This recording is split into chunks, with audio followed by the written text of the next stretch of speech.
Hi, very good morning.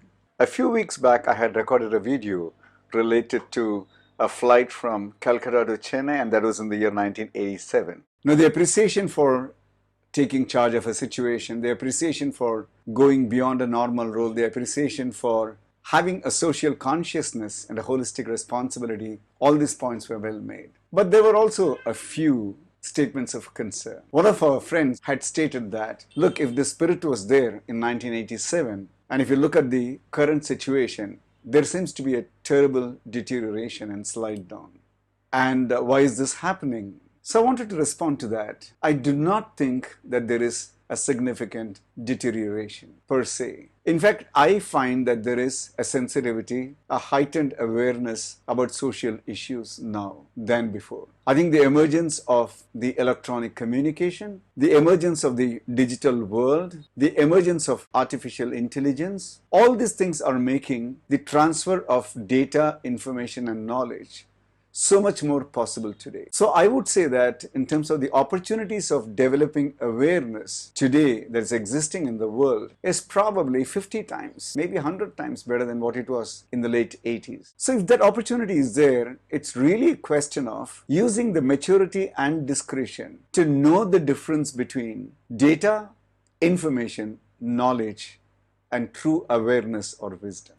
What's happening, which I would agree, is that there is a huge confusion between mere data or information and what I would call as knowledge. When there is a representation of a reality as it is, I call it the data. Data is the unadulterated representation of a unit of happening or activity or truth. Now, when this data is taken up, when this data is arranged along with a series of data, and then if there are patterns that are identified, if there are trends which are kind of seen, if there are some kind of a behavioral congruences or incongruences that is kind of tracked, when there is a possibility for making some meaningful interpretation over a period of time by a pattern of happening, then and then alone data becomes information. So data creates primary impact in the mind. It creates the presence of a particular state of awareness, the minimalistic one, to begin with. It creates an identification of a reality at a unit level. I think that is the best description. Because identification is through your senses, your sensory capabilities. So what you see, what you hear, what you smell, what you taste, what you touch, once they are pulled together by the mind, that becomes data. I saw this, I heard this, I read this, I experienced this. Then what is information? When all this series of data are put together in terms of an overall context or situation, and then there's a deeper perspective building, then the data becomes information. So it's quite likely that a data can be a once-off kind of an incident, whereas information will give you what can be a deeper understanding, a better understanding. Information, by definition, is in formation. Data arranged in such a formation that it gives a meaning of a deeper, better kind. Data creates identification of a reality at a point of time. Information creates an understanding of patterns and therefore trends, and therefore what you may call as a way in which things happen. That's why sometimes we need to look at carefully between exceptions and patterns. You will see, for example, in socio-political situations, a random incident may take place, and then there may be a lot of noise about it from politically interested kind of parties. Whereas if you really look at patterns over the years, over the population, over repeated kind of possibilities, you will find that it is absolutely insignificant. Therefore, the data was valid for an incident, but that's not the patterned behavior. All right, so you're getting the difference between data and information. And then comes in knowledge. What is knowledge? Knowledge is the ability to learn and become better from the information. So you have those insights into incidents, that is data.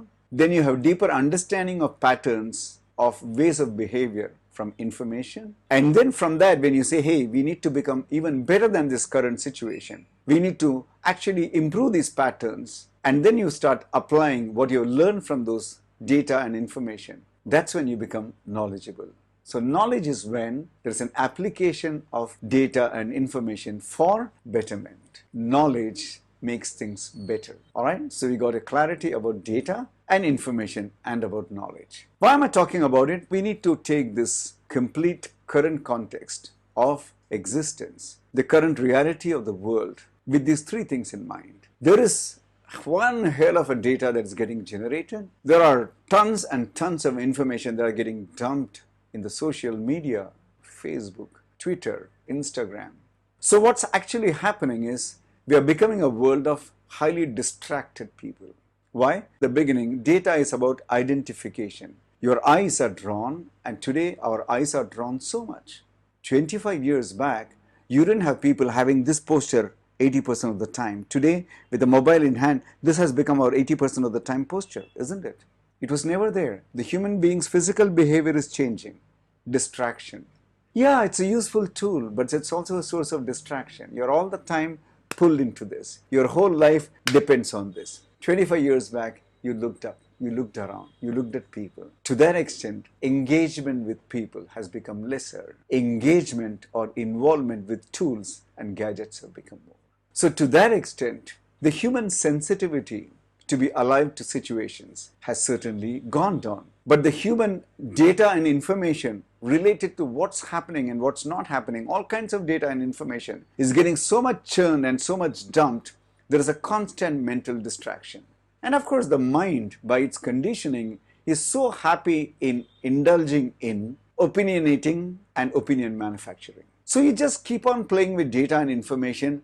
You build up your blood pressure, you build up your anger, you build up your surprise, you build up your desires, you build up your hopes, you build up your anticipations. Based on data and information, when you start getting carried away, rather than diving deep and building perspectives, bringing in sensitivity, the EQ and human consideration, and not getting distracted.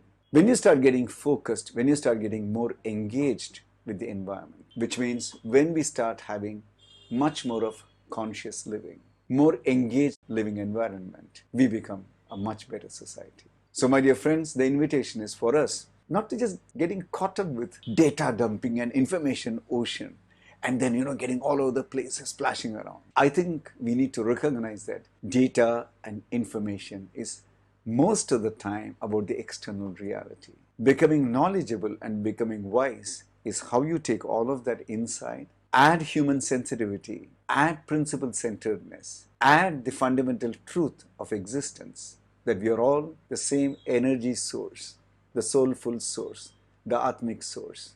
And then look at everything in the right context and ask this question: how do I proactively, positively add value to this? Then you build a completely different, interesting perspective where life can become celebration, not a distraction.